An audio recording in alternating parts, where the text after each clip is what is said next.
નવસારી શહેરના લઘુમતી મોરચાના મંત્રી તરીકે મોહમ્મદભાઈ ડાબેલિયાની નિમણૂક થતા તેમને વિવિધ વર્ગો તરફથી હાર્દિક અભિનંદન અને શુભેચ્છાઓ મળી રહી છે। તેમના સન્માનજનક પદભાર સ્વીકાર બદલ એક મુસ્લિમ ભાઈ દ્વારા ખાસ અભિનંદન પાઠવવામાં આવ્યો છે।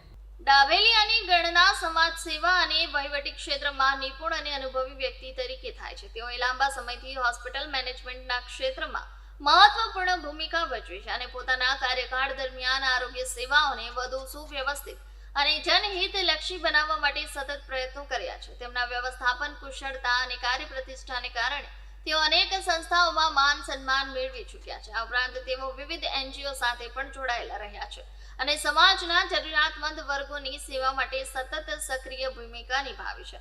ગરીબ અને પીડિત લોકોને મદદરૂપ થવાથી લઈને આરોગ્ય જાગૃતિ અને સામાજિક કલ્યાણના કાર્યક્રમોમાં તેમની ભાગીદારી હંમેશા નોંધપાત્ર રહી છે। તેમના ઉમદા કાર્યોને કારણે તેઓ અનેક લોકો માટે પ્રેરણા સ્ત્રોત બની ગયા છે અને તેમની તાજેતરની નિમણૂકને લઈને સમાજના વિવિધ વર્ગોમાં ખુશીની લાગણી જોવા મળી છે। અનેક લોકોએ તેમને શુભેચ્છાઓ પાઠવી છે અને તેમના નવા જવાબદારી ભર્યા પદ માટે સફળતાની કામના વ્યક્ત કરી છે। શુભેચ્છકોએ જણાવ્યું હતું કે લોકોની દુઆઓ હંમેશા તમારી સાથે છે અને લોકો હંમેશા તમારી સાથે ઊભા છે, જે તેમના પ્રત્યેના વિશ્વાસ અને સન્માનને દર્શાવે છે। આ પ્રસંગે વધુમાં ઉમેરવામાં આવ્યું કે અલ્લાહ તમને વધુ સફળતા, પ્રગતિ અને લોકોની સેવા કરવાની શક્તિ અતા કરે એવી દિલથી દુઆ છે। સમગ્ર સમુદાયમાં તેમની નિમણૂકને લઈને સકારાત્મક માહોલ જોવા મળ્યો છે અને લોકો આશા વ્યક્ત કરી રહ્યા છે કે તેમના નેતૃત્વ હેઠળ સમાજ સેવાના કાર્યોને વધુ વેગ મળશે।